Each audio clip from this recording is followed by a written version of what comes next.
के वीडियो में बाधक ग्रहों के रिजल्ट के बारे में बात करेंगे। जैसा कि पिछले वीडियो में मैंने आपको बताया था कि हर लगन के हिसाब से जो बाधक ग्रह होगा वो कौन सा होगा।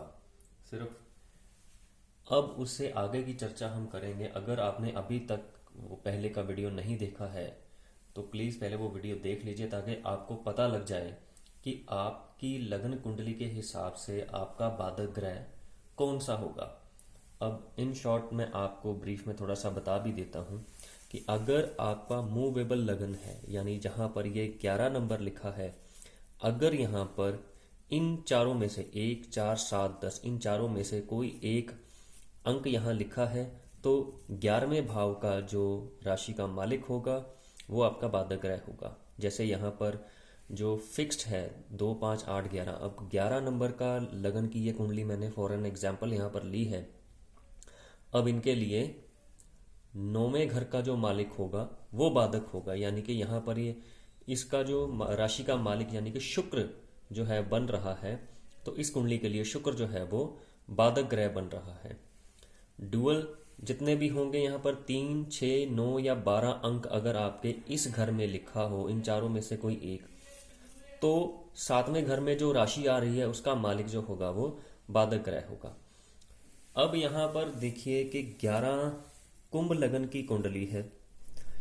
शुक्र जो है वो कुंभ लगन के लिए योग कारक माना जाता है, क्योंकि एक ये त्रिकोण और एक केंद्र, इनका जो मालिक है वो शुक्र बनता है। हालांकि शुक्र जो है वो इस कुंडली के लिए बहुत ज़्यादा योग कारक माना गया है, लेकिन साथ ही साथ इस कुंडली के लिए बाधक ग्रह भी बन रहा है।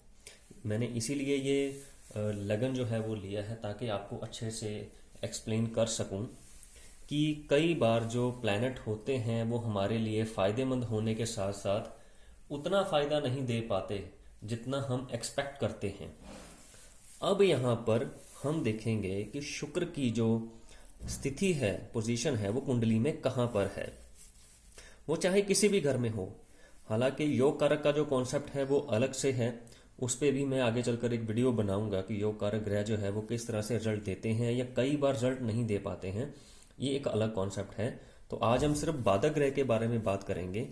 कुंभ लगन वालों के लिए, एक्वेरियस असेंडेंट वालों के लिए शुक्र जो है वो 9वें घर का यानी कि उनकी किस्मत का मालिक होने के साथ साथ बाधक ग्रह भी बन रहा है। अब वो बाधा कितनी पहुंचाएगा, कहाँ पहुंचाएगा, किस तरह से पहुंचाएगा। शुक्र जो है वो कुंडली के किसी भी भाव में हो सकता है।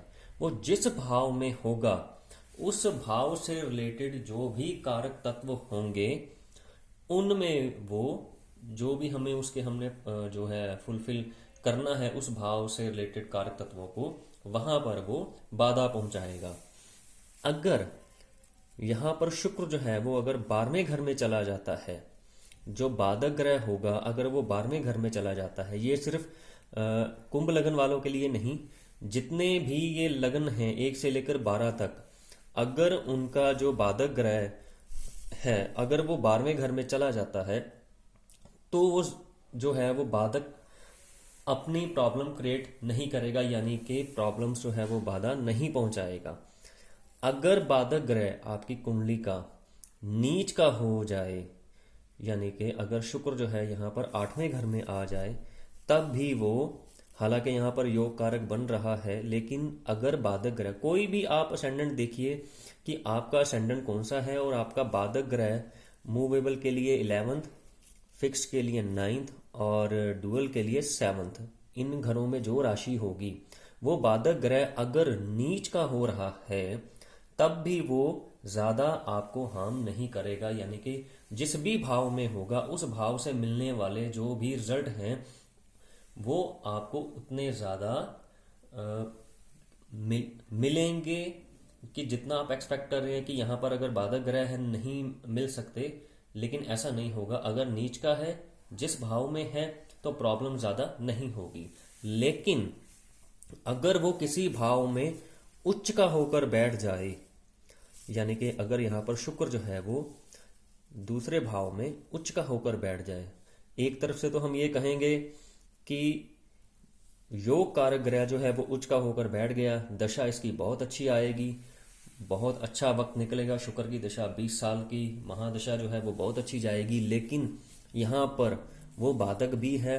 दूसरे भाव में बैठकर जो यहाँ पर एक्यूमुलेशन ऑफ वेल्थ है वो प्रॉब्लम और ज़्यादा क्रिएट कर देता है। ये कई कुंडलियों में मैंने पाया है, आप अपने लगन के हिसाब से चेक कर सकते हैं और रिजल्ट वेरीफाई कर सकते हैं कि दूसरे भाव में अगर शुक्र बैठ जाए, सिर्फ कुंभ लगन वालों की मैं बात कर रहा हूं, सभी लग्नों में ये रूल एप्लीकेबल कि वीनस को ही लिया जाएगा ये नहीं होगा, हर लगन के हिसाब से बाधक ग्रह अलग अलग होगा।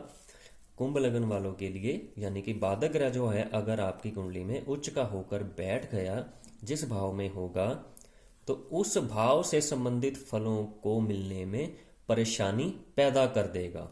अगर नीच का हुआ तो परेशानी इतनी नहीं पैदा करेगा, अगर 12वें घर में हुआ, ये सभी लग्नों के लिए है, तो भी परेशानी नहीं पैदा करेगा। लेकिन अगर उच्च का हो गया तो उतनी ज्यादा प्रॉब्लम क्रिएट कर देगा। यानी कि यहाँ पर आपकी वाणी जिससे हम लोगों को इम्प्रेस कर सकते हैं, स्पीच है, उसमें आप में थोड़ा सा प्रभाव पैदा कर देगा। एक्यूमुलेशन ऑफ वेल्थ है, आप देखेंगे कि पैसा तो जमा हो ही नहीं रहा, आ रहा है जा रहा है, आ रहा जा रहा है, लेकिन हम जितना उसको जमा करके रखना चाहते हैं वो उतना नहीं हो रहा। कुटुंब है, कुटुंब में आपकी फैमिली है, आपकी जॉइंट फैमिली है, वहां पर भी प्रॉब्लम हो सकती है ड्यूरिंग दशा, अंतरदशा, महादशा। तो इस तरह से जो है बाधक ग्रह आपको प्रॉब्लम क्रिएट करेगा। हालांकि अगर वो उच्च या नीच का ना भी हुआ, वैसे भी अगर किसी भाव में बैठ गया, उस भाव से मिलने वाले फलों में वो कमी कर देगा। तो ये है बाधक ग्रहों का रिजल्ट, ये सभी लग्नों में एप्लीकेबल होगा अपने अपने बाधक के अनुसार। सो फ्रेंड्स, आज के लिए बस इतना ही। अगले वीडियो में फिर एक टॉपिक लेकर आऊंगा। Till then, good bye.